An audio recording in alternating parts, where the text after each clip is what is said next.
Hi hello friends, welcome back to our channel ఈ ముచ్చట. ఇలాంటి లేటెస్ట్ అప్డేట్స్ కోసం మన ఛానల్ని సబ్స్క్రైబ్ చేసుకోండి, పక్కనున్న బెల్ ఐకాన్ని యాక్టివేట్ చేసుకోండి. ఈ వీడియోలో కేంద్ర ప్రభుత్వం ప్రతిష్టాత్మకంగా ప్రవేశపెట్టిన పిఎం విశ్వకర్మ యోజన పథకం చేతి వృత్తుల వారికి వరంగా మారనుంది.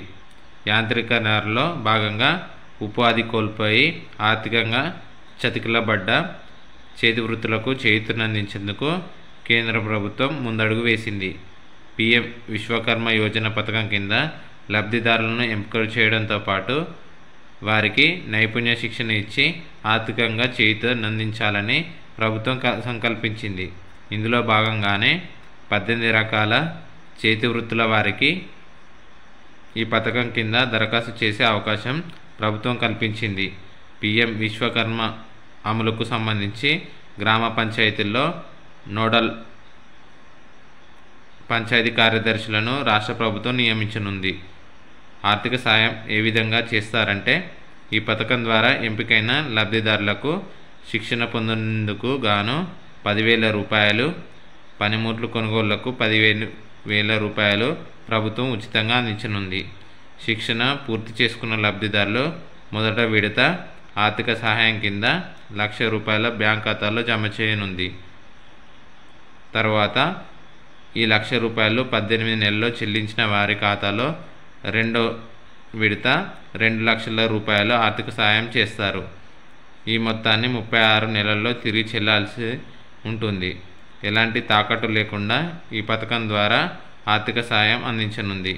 ఈ పథకం కింద దరఖాస్తు చేసుకున్న లబ్ధిదారులకు కేంద్ర కార్మిక శాఖకు చెందిన ఈ-శ్రమ్ కార్డు తప్పక కలిగి ఉండాలి. ఈ పథకంలో ఎక్కువ మొత్తంలో చేతి వృత్తిదారులు చేరి ఆర్థికంగా ఎదిగేందుకు జిల్లా యంత్రాంగం అవగాహన కల్పిస్తుంది. ఈ పథకం కింద అర్హులైన 18 రకాల చేతి వృత్తులు ఈ విధంగా ఉన్నాయి: బార్బర్, మేదరి, కంసాలి, వడ్రంగి, స్వర్ణకారులు, సుతారి, కుమ్మరి, దర్జీ, శిల్పాలు చేసేవారు, బండ కార్మికులు, ఆయుధాల తయారీదారులు, పడవల తయారీదారులు, చెప్పులు కుట్టువారు, బొమ్మల తయారీదారులు, చేపల వల తయారీదారులు, విడి పనిముట్లు తయారీదారులు, తాళాలు తయారీదారులు, జనపనార తయారీదారులు ఈ పథకం కింద దరఖాస్తు చేసుకోవచ్చు. ఇక్కడ దరఖాస్తు అనేది ఏ విధంగా చేసుకోవచ్చో, అర్హులైన లబ్ధిదారులు కామన్ సర్వీస్ సెంటర్ల ద్వారా రిజిస్ట్రేషన్ రుసుము చెల్లించి రిజిస్ట్రేషన్ ఫారం పొందాల్సి ఉంది.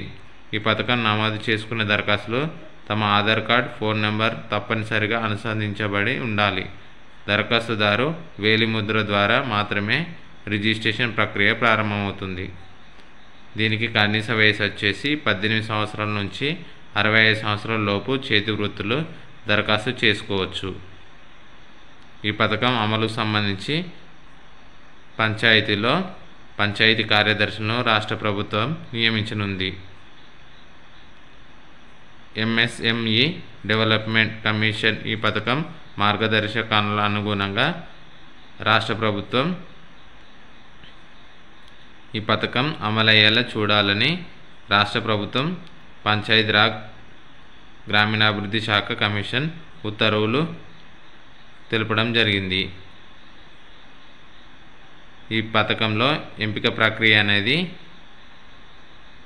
ఆన్లైన్ ద్వారా దరఖాస్తు చేసుకున్న అనంతరం మొదటి విడత లబ్ధిదారులు ఎంపిక జరుగుతుంది. ఈ ఎంపికలో భాగంగా గ్రామ స్థాయిలో గ్రామ పంచాయతీ కార్యదర్శి, పట్టణ స్థాయిలో మున్సిపల్ అధికారులు ఎంపిక చేయడం జరుగుతుంది. క్షేత్రస్థాయిలో దరఖాస్తులను స్థానికతను అనుసరించి నిర్ధారణ చేసుకొని లబ్ధిదారులను ఎంపిక చేయడం జరుగుతుంది. లబ్ధిదారులకు ప్రభుత్వం మొదట 5 రోజులు, తర్వాత 15 రోజులు నైపుణ్య శిక్షణ ఇవ్వడంతో పాటు వారికి రోజుకు 500 రూపాయల చొప్పున స్టైఫండ్ ఇచ్చి శిక్షణ అనేది ఇవ్వడం జరుగుతుంది. ఈ విధంగా ప్రధానమంత్రి విశ్వకర్మ యోజన పథకం కింద చేతి వృత్తుల వారికి 18 రకాల చేతుల వృత్తుల వారికి 3 లక్షల రూపాయల ఆర్థిక సాయాన్ని అందించనుంది. 5% వడ్డీకి మాత్రమే ఈ విశ్వకర్మ యోజన పథకం ద్వారా చాలామంది లబ్ధి పొందనున్నారు. ఓకే ఫ్రెండ్స్, ఈ విధంగా కేంద్ర ప్రభుత్వం ప్రతిష్టాత్మకంగా ప్రవేశపెట్టిన PM విశ్వకర్మ యోజన పథకం ఈ విధంగా ఉంది. ఓకే.